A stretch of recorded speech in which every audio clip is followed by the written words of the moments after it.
is a lot. There are so many levels of knowledge, and it would not be logical for laymen like you and me to acquire specifics and little things that only great scholars of Islam may have knowledge of. But at the same time, it is not at all accepted for a Muslim to be ignorant of the basics of Islam. Unfortunately, today, the basics of Islam are unknown to the vast majority of Muslims. And this is sad. In my counseling sessions, I usually ask, it's one-to-one. So when people come to me, I acknowledge and identify their problem. So I ask them a question. And I say, what are the pillars of Iman? 95%, imagine the percentage, 95% would say Shahada, Salah, Saum, and I think Zakah. What do you think of this answer? Right or wrong? Wrong. And I say to them, wrong answer. This is not the definition of Iman. This is the definition of the pillars of Islam. And you missed one. So say, pillars of Iman? I've never heard of this. 95% of the Muslims say, we've never heard of this. What does this tell you? It tells you that we have a problem in the basics that each and every Muslim should know. I'm not telling you to tell me about the types of riba.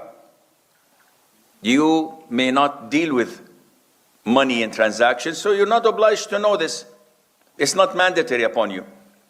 I'm not telling you, tell me now about the difference of tamattu', qiran, and ifrad in Hajj. Sheikh, I'm not going for Hajj. My slot comes in 15 years. Yes, you're not obliged to know it. I'm not asking you to tell me what is the threshold of zakat of corn, or of 100 cows, or of 2,000 camels. What's the threshold and what is the zakah? I don't have any. I don't even know a cow from a camel if I see one, let alone to know what is zakah. These are not mandatory upon you at the moment. But essential things of Islam, they're mandatory. Such as to know in prayer, what are the pillars, what are the mandatory obligations, and what are the sunnah. Why is it mandatory? So that I can know when to prostrate for sahu. If I prayed Asr 3 rak'ahs, and I left home, oh, I forgot. Yalla, I'll pray 2 sujood al-sahu. Valid? Invalid. I dropped a pillar, which means that the whole building has collapsed. Obligatory is different than pillars, is different than sunnah. These are some of the things you have to know. Among the things we must know is the hadith of Jibreel.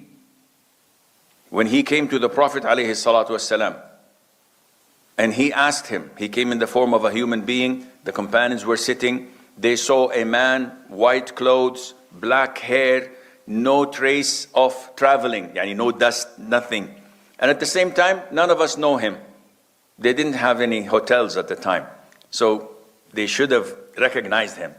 He should have stayed with someone. But this guy was unknown to them. He asked, Muhammad, tell me what is Islam? 5 pillars. What is Iman? 6 pillars. What is Ihsan? 1 pillar. These are the essentials. Because the Prophet said afterwards, do you know who that was?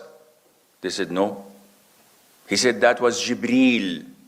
What did he come to do? He came to teach you your religion. Which means that this is your religion that you have to know. When we speak about Iman, Iman is a tighter circle. The bigger circle is Islam. All of you are Muslims. in the sense that you believe in the Shahada, you pray, you fast, you do zakah, you will perform Hajj inshallah. These are pillars that we can see. What's in your heart, Allah knows about it. The bigger circle has an inner circle, which by default, all those in the inner circle are Muslims. But because they are selected individuals, they are also mu'min. They have iman. But what is iman? Iman fluctuates, goes up and down. Islam is steady. Either you're a Muslim or... I know it's early in the morning and some of you might fall asleep, but try to wake up, because I am more sleepy than you. I'm over 60, خلاص, and I take a nap every 5 minutes. So if I doze off, you guys wake me up. So, Islam, either you're a Muslim or there is no middle way. So, I'm a seasonal Muslim. No, you're either Muslim or a kafir. However, when you go to the inner circle of Iman, this is different. It fluctuates.